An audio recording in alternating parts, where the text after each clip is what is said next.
نحمد و نصلی علی رسول الکریم اما بعد فاعوذ باللہ من الشیطان الرجیم بسم اللہ الرحمن الرحیم السلام علیکم ورحمۃ اللہ وبرکاتہ۔ سورۃ بقرہ شریف کی تلاوت، ترجمہ و تفسیر سے فیض یاب ہو رہے ہیں۔ آج آیت نمبر 197 سے گفتگو کا آغاز ہوتا ہے۔ بسم اللہ الرحمن الرحیم۔ الحج اشہر معلومات، حج کے چند مہینے ہیں جو معلوم ہیں۔ فمن فرض فیہن، بس جو نیت کر لے ان میں، الحج، فمن فرض فیہن الحج فلا رفث ولا فسوق ولا جدال فی الحج، بس جو نیت کر لے ان میں حج کی تو اسے جائز نہیں بے حیائی کی بات کی اور نافرمانی کی اور نہ ہی جھگڑے کی حج کے دنوں میں۔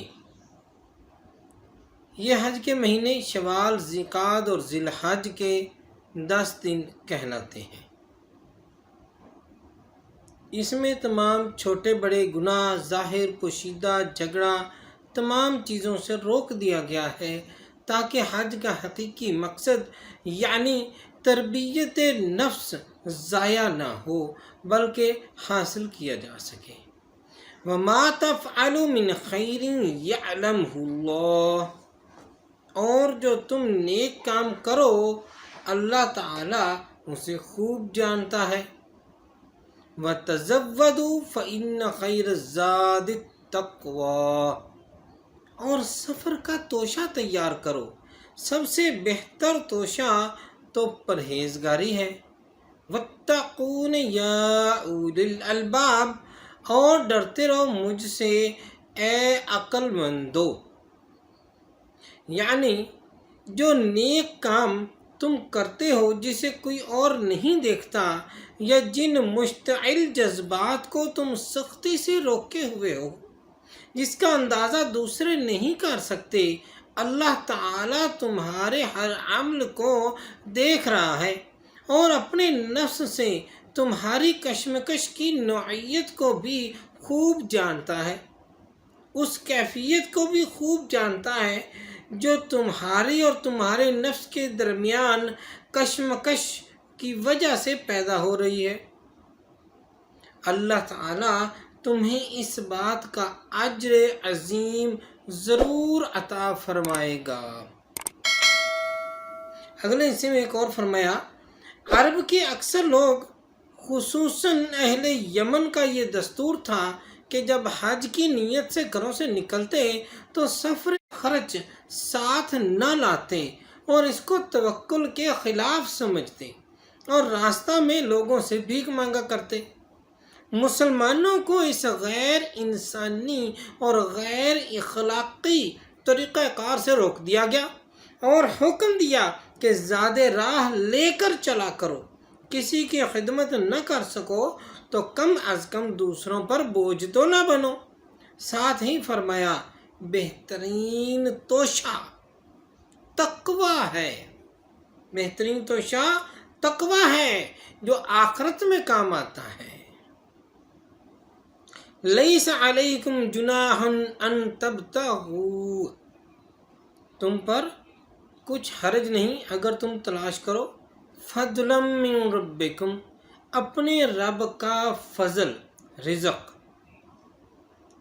امام راضی علیہ رحمت لکھتے ہیں، یہ آیت ان لوگوں کے رد میں نازل ہوئی جو یہ کہتے تھے کہ تاجروں، مزدوروں اور ساربانوں کا کوئی حج نہیں، بلکہ اجازت دی کہ تم بے شک نفع کماؤ لیکن ایسا نہ ہو کہ نفع کمانے میں ہی لگے رہو، یہی تمہارا مقصد اولین ہو کر رہ جائے، کاروبار ہی تمہارا مقصد بن جائے اور حج کا اصلی مقصد ہی بھول جائے، حقیقی مدعا یعنی ذکر الہی کو ہی تم لوگ بھول جاؤ۔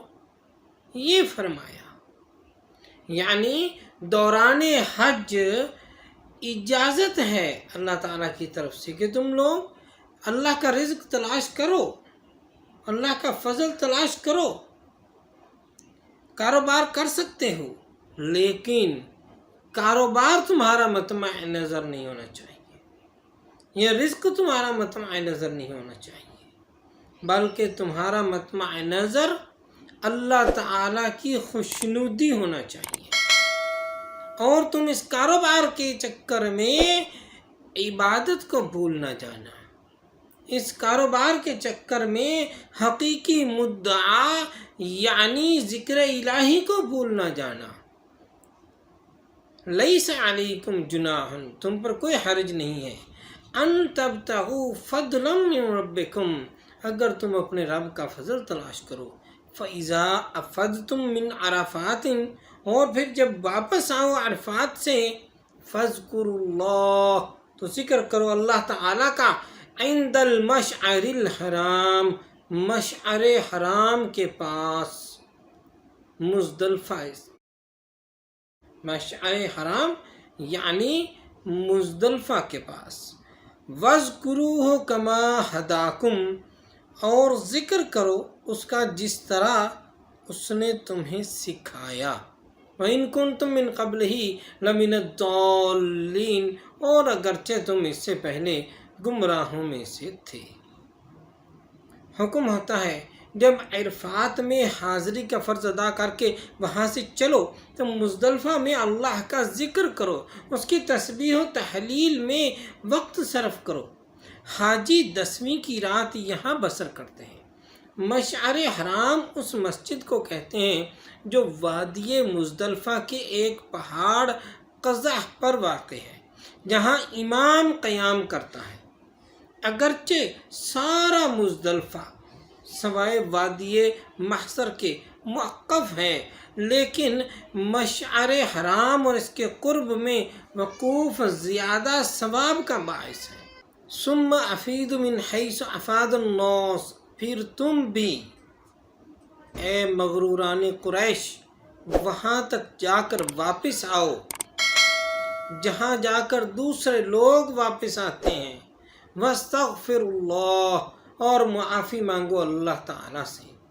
ثم افیدوا من حیث افاد الناس واستغفر اللہ ان اللہ غفور رحیم، پھر تم بھی اے مغروران قریش وہاں تک جا کر واپس آؤ جہاں جا کر دوسرے لوگ واپس آتے ہیں، اور معافی مانگو اللہ سے، بے شک اللہ تعالی بہت بخشنے والا نہایت رحم کرنے والا ہے۔